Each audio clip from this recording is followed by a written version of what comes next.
j'adore faire rire depuis toujours. Quand je suis sur scène, je ne suis pas là pour émouvoir. Jamais je revendique ma place de comique. Et jamais j'essaierai de gagner des galons. Enfin, parce que tous les comiques ont envie de montrer quand même à un moment donné qu'il y a un cœur qui bat et tout. Ce que je comprends, parce que mais moi, je m'en fous, mais alors complètement, je voudrais mourir en faisant rire, et puis voilà, c'est tout. Bienvenue dans l'Interview Culture. Notre invitée du jour est une comédienne et autrice très drôle qui cartonne cette année encore au théâtre. Bienvenue Isabelle Mergo. Bonjour.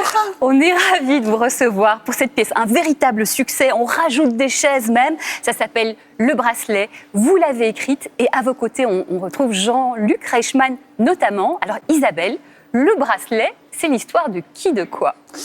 Alors déjà, à l'origine, c'était une petite brève dans le Parisien où il y avait un Belge qui est sorti de prison. Il avait son bracelet électronique. Il rentre chez lui et sa femme lui fait faire toutes les tâches ménagères, lui dit « tu veux bouffer, tu te fais à manger et moi je regarde les programmes que je veux à la télé et tu te tais ».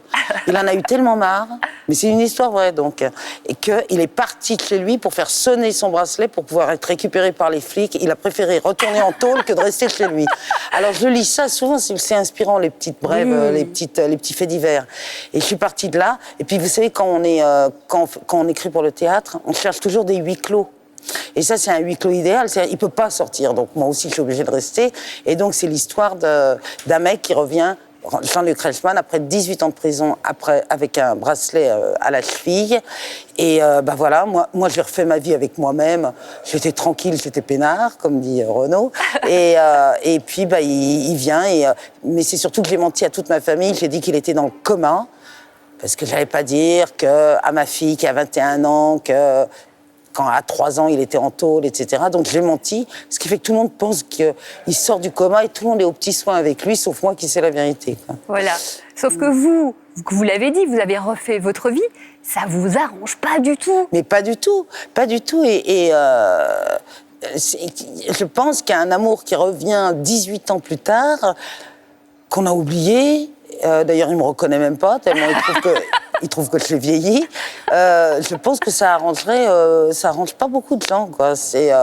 On est bien tout seul, surtout à partir d'un certain âge, quoi. Donc oui, c'est vrai que j'ai repris de nouvelles habitudes et que lui, il arrive et voilà, faut que je m'occupe de lui, quoi. Voilà. Et puis il retrouve sa fille. Effectivement, elle avait 3 ans. Elle ne le connaît pas. Non. En fait, elle refuse même de. Ah oui. Elle dit c'est ça. Cet homme. C'est ça, mon père. Hein. Mais et puis alors comme j'ai inventé tout un passé, qu'il avait eu un accident de plongée sous-marine, parce qu'il ramassait des éponges pour faire vivre sa famille, je dis mais c'est un métier à la con en plus qu'il sait et tout. Et il y a un quiproquo comme ça, voilà. Et oui, elle le reconnaît pas et elle l'accepte pas. Elle arrive même pas à dire papa. Sa belle-mère est là, ma mère vit à la maison. Très drôle d'ailleurs. Très drôle, Virginie Pradal. Ma fille, Ninon Moreau. Et puis elle le couvre, ma belle-mère le couvre parce qu'elle pense qu'il sort justement du coma. Et donc, elle s'en occupe comme d'un bébé. Voilà, quoi. Oui, c'est très très dynamique. On rigole beaucoup. Moi, je vous propose qu'on regarde un petit extrait de la bande-annonce. C'est qui la demande? La police. Et il arrive quand? Aujourd'hui, Bonjour. T'as vieilli, dis donc, mais qu'est-ce que t'as vieilli? Sans vouloir te vexer, bien sûr, hein. Oh, bah oui, il faudrait être susceptible. J'ai un bracelet. délicate attention, mais tu ne m'achèteras pas avec des bijoux. Il est plus dans le coma. Qu'est-ce que c'est que cette histoire de coma? C'est toi, Pauline? Ouais, c'était un très très bel homme. Qui ça, votre grand-père? Non, mon père. Ah oui, oh, bah certainement, oui. Comment ça va? T'as du sang sur les mains. Mais pas sur les joues. Je suis bien calme, sereine, épanouie, zen. Isabelle Mergo, avant d'être autrice, vous étiez comédienne, vous avez joué les textes des autres, notamment de Laurent Ruquier. Puis un jour, vous avez décidé d'écrire vos propres pièces, vos propres rôles. Qu'est-ce qui vous a mené à ça? Avant, j'étais scénariste de toute façon.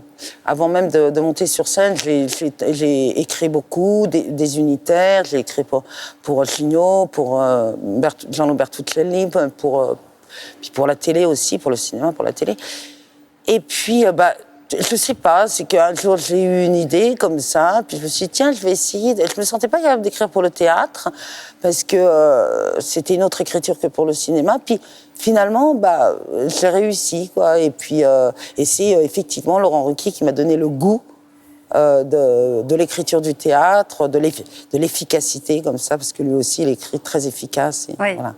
Et on rappelle quand même que vous avez eu un César pour Je vous trouve très beau. En 2005, c'était avec Michel Blanc, pour votre premier film.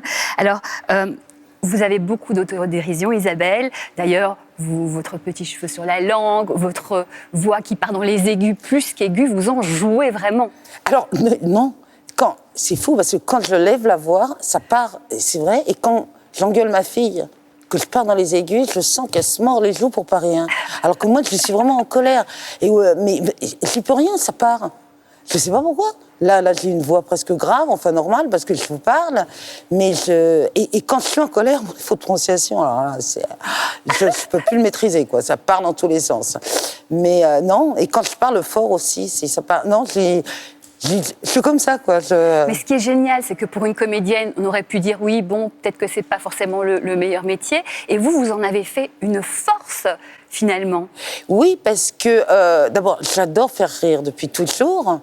Donc, j'ai pas l'ambition du tout de montrer que je peux émouvoir, sauf dans mes films, je suis pas dedans, mais je peux écrire pour les autres. Là, mes films sont drôles, émouvants et tout, mais quand je suis sur scène, je sais exactement où est ma place. Je suis pas là pour émouvoir. Jamais je revendique ma place de comique. Et jamais j'essaierai de gagner des galons. Enfin, parce que tous les comiques ont envie de montrer quand même à un moment donné qu'il y a un cœur qui bat et tout. Ce que je comprends, parce que mais moi, je m'en fous, mais alors complètement, je voudrais mourir en faisant rire, et puis voilà, c'est tout. Alors, on rigole beaucoup, vous nous faites rire, alors ça c'est sûr. On sent vraiment une super ambiance dans l'équipe. Ah, il y a eu même un petit fou rire de Jean-Luc Reichmann le jour où je suis venue. C'est vrai. Est-ce que vous avez une anecdote d'équipe comme ça, de moments que vous partagez? Oui, on a failli refaire la pièce du début, parce que si on loupe une réplique, moi j'ai relancé Jean-Luc Reichmann sur autre chose, et on a vu qu'on remontait en avant, qu'on redisait le même. On s'est regardé, et là, il y a d'un seul coup, le sol s'ouvre sous les pieds. On se dit, mais comment on va récupérer? On est en train de se répéter. Et puis, je ne sais plus si c'est lui ou moi on s'est remis dans les rails. La magie du spectacle. Ouais. Non, mais c'est formidable. Mais on sent cette solidarité. Moi, je vous propose d'aller voir Le Bracelet. C'est au Théâtre des Nouveautés. C'est avec Jean-Luc Reichmann, notamment parmi vos partenaires. C'est vraiment un bon moment. Virginie en Pradal. famille, Virginie Pradal. Merci infiniment, Isabelle Mergo. On vous souhaite beaucoup de succès. Merci. On se retrouve très vite pour une nouvelle interview culture. Et d'ici là, bon spectacle.